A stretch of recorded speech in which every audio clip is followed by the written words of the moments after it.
1995 में Laila नोविचेक Juliet school में पढ़ने वाली एक सेलिस्ट है और लुई कॉनले एक आयरिश रॉक बैंड के मेन सिंगर हैं।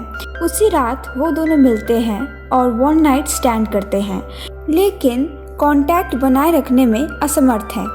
लाइला को पता चला कि वो प्रेग्नेंट है। अपने ओवरबियरिंग पिता के साथ बहस के बाद उसे एक कार ने टक्कर मार दी, जिससे उसे समय से पहले बच्चे को जन्म देना पड़ा। जब लाइला बेहोश होती है तो उसके पिता चुपचाप बच्चे को गोद लेने के लिए रख देते हैं और लाइला को बताते हैं कि उसका बेटा मर गया है।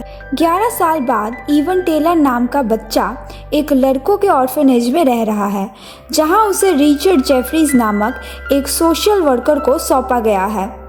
यहाँ इवन एक म्यूजिकल जीनियस है और वो सेवंथ लाइक एबिलिटीज़ और परफेक्ट पीच डिस्प्ले करता है।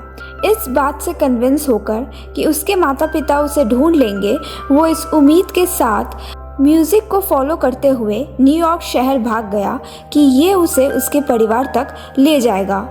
वो वॉशिंगटन स्क्वायर पार्क में आर्थर नाम के एक लड़के को बस्किंग चलाते हुए पाता है और उसके पीछे पीछे एक कंडेम्ड थिएटर में उसके घर तक जाता है, जहां इवन को विज़र्ड वॉलास से मिलवाया जाता है, जो एक आवारा म्यूजिशियन है जो बेघर, अनाथ और भागे हुए बच्चों को सड़क पर कलाकार बनाना सिखाता है। विज़र्ड इवन को वॉशिंगटन स्क्वायर पार्क में एक स्थान देता है, उसे मंच का नाम अगस्ट रश देता है और उसे क्लबों में बेचने की कोशिश करता है।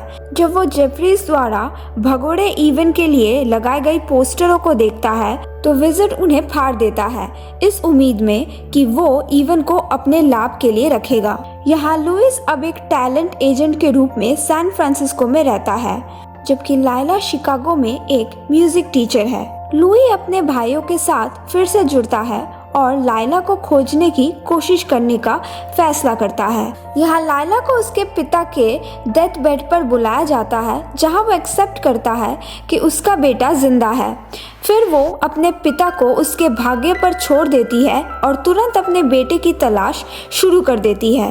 शिकागो में लाइला के अपार्टमेंट में पहुंचकर लुइस उसके एक पड़ोसी से बात करता है, जो गलती से कहता है कि वो अपने हनीमून पर है। ये सुन के निराश होकर वो न्यूयॉर्क पहुंच जाता है, जहां वो अपने बैंड को फिर से रिग्रुप करता है। जब जेफरी सड़क पर विज़र्ड और आर्थर से मिलता है और उसे संदेह हो जाता है तो पुलिस उस कंडेम थिएटर पर छापा मारते हैं, जिसमें विज़र्ड और उसके बच्चे रह रहे थे।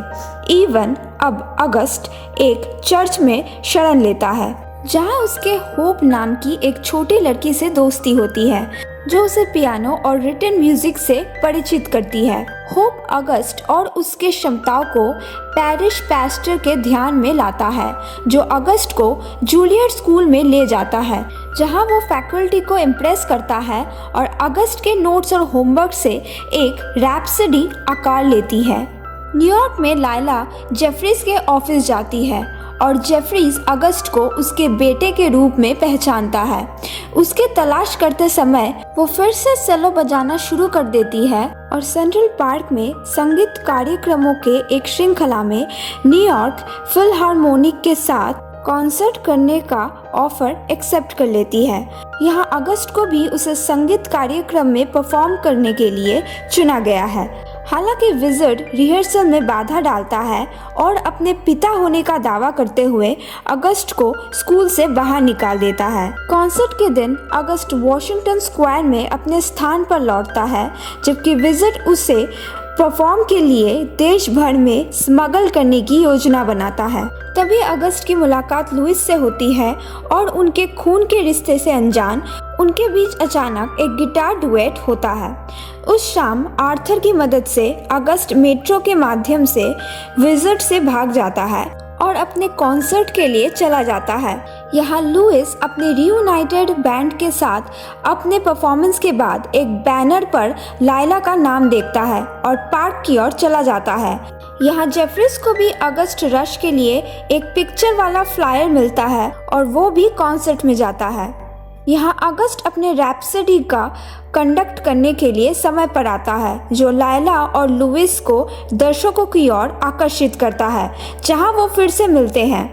यहाँ अगस्त ने अपने रैप्सडी को खत्म करते हुए और वो अपने माता पिता की ओर मुड़ता है तो वो उन्हें पहचान जाते हैं और वो मुस्कुराता है ये जानकर कि वो हमेशा सही था।